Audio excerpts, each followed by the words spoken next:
This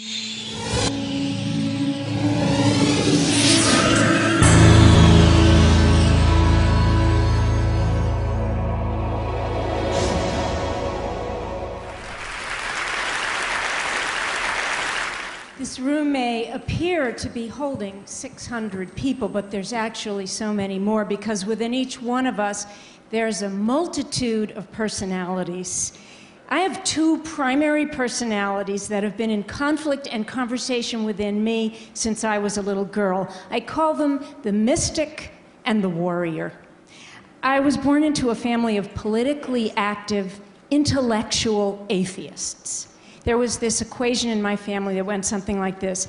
If you are intelligent, you therefore are not spiritual. I was the freak of the family. I was this weird little kid who wanted to have deep talks about the worlds that might exist beyond the ones that we perceive with our senses. I wanted to know if what we human beings see and hear and think is a full and accurate picture of reality. So, looking for answers, I went to Catholic Mass. I tagged along with my neighbors. I read Sartre and Socrates, and then a wonderful thing happened when I was in high school. Gurus from the East started washing up on the shores of America. And I said to myself, I want to get me one of them. And ever since, I've been walking the mystic path, trying to peer beyond what Albert Einstein called the optical delusion of everyday consciousness. So what did he mean by this? I'll show you. Take a breath right now of this clear air in this room. Now, see this strange underwater coral reef looking thing? It's actually a person's trachea. And those colored globs are microbes that are actually swimming around in this room right now, all around us. If we're blind to this simple biology, imagine what we're missing at the smallest subatomic level right now and at the grandest cosmic levels. My years as a mystic have made me question almost all my assumptions. They've made me a proud I don't know it all. Now, when the mystic part of me jabbers on and on like this, the warrior rolls her eyes. She's concerned about what's happening in this world right now. She's worried. She says, excuse me, I'm pissed off and I know a few things and we better get busy about them right now. I've spent my life as a warrior, working for women's issues, working on political campaigns, being an activist for the environment. And it can be sort of crazy-making, housing both the mystic and the warrior in one body. I've always been attracted to those rare people who pull that off, who devote their lives to humanity with the grit of the warrior and the grace of the mystic. People like Martin Luther King Jr., who wrote, I can never be what I ought to be until you are what you ought to be. This, he wrote, is the interrelated structure of reality. Then Mother Teresa, another mystic warrior, who said, the problem with the world is that we draw the circle of our family too small. And Nelson Mandela, who lives by the African concept of Ubuntu, which means I need you in order to be me, and you need me in order to be you. Now, we all love to trot out these three mystic warriors as if they were born with the saint gene, but we all actually have the same capacity that they do. And we need to do their work now. I'm deeply disturbed by the ways in which all of our cultures are demonizing the other, by the voice we're giving to the most divisive among us. Listen to these titles of some of the best-selling books from both sides of the political divide here in the US. Liberalism is a mental disorder. Rush Limbaugh is a big fat idiot. pinheads and patriots, arguing with idiots. They're supposedly tongue-in-cheek, but they're actually dangerous. Now here's a title that may sound familiar, but whose author may surprise you. 4.5 years of struggle against lies, stupidity, and cowardice. Who wrote that? That was Adolf Hitler's first title for Mein Kampf, My Struggle, the book that launched the Nazi Party. The worst eras in human history, whether in Cambodia or Germany or Rwanda, they start like this, with negative otherizing, and then they morph into violent extremism. This is why I'm launching a new initiative, and it's to help all of us, myself included, to counteract the tendency to otherize.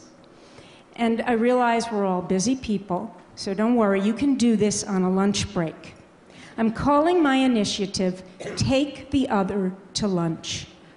If you are a Republican, you can take a Democrat to lunch. Or if you're a Democrat, think of it as taking a Republican to lunch. Now, if the idea of taking any of these people to lunch makes you lose your appetite, I suggest you start more local, because there is no shortage of the other right in your own neighborhood. Maybe that person who worships at the mosque, or the church, or the synagogue down the street, or someone from the other side of the abortion conflict, or maybe your brother-in-law who doesn't believe in global warming. Anyone whose lifestyle may frighten you, or whose point of view makes smoke come out of your ears. A couple of weeks ago, I took a conservative Tea Party woman to lunch. Now, on paper, she passed my smoking ears test. She's an activist from the right, and I'm an activist from the left. And we used some guidelines to keep our conversation elevated, and you can use them too, because I know you're all going to take another to lunch. So first of all, decide on a goal, to get to know one person from a group you may have negatively stereotyped. And then before you get together, agree on some ground rules. My Tea Party lunchmate and I came up with these. Don't persuade, defend, or interrupt. Be curious, be conversational, be real, and listen. From there, we dove in, and we used these questions. Share some of your life experiences with me. What issues deeply concern you? And what have you always wanted to ask someone from the other side? My lunch partner and I came away with some really important insights, and I'm going to share just one with you. I think it has relevance to any problem between people anywhere. I asked her why her side makes such outrageous allegations and lies about my side. What, she wanted to know. Like we're a bunch of elitist, morally corrupt terrorist lovers. Well, she was shocked. She thought my side beat up on her side way more often, that we called them brainless, gun-toting racists. And we both marveled at the labels that fit none of the people we actually know. And since we had established some trust, we believed in each other's sincerity. We agreed we'd speak up in our own communities when we witnessed the kind of otherizing talk that can wound and fester into paranoia, and then be used by those on the fringes to incite. By the end of our lunch, we acknowledged each other's openness. Neither of us had tried to change the other, but we also hadn't pretended that our differences were just going to melt away after a lunch. Instead, we had taken first steps together, past our knee-jerk reactions to the Ubuntu place, which is the only place where solutions to our most intractable seeming problems will be found. So, who should you invite to lunch? Next time you catch yourself in the act of otherizing, that'll be your clue. And what might happen at your lunch? Will the heavens open and We Are the World play over the restaurant sound system? Probably not. Because Ubuntu work is slow and it's difficult. It's two people dropping the pretense of being know-it-alls. It's two people, two warriors, dropping their weapons and reaching toward each other. Here's how the great Persian poet Rumi put it: out beyond ideas of wrongdoing and right doing, there is a field. I'll meet you there.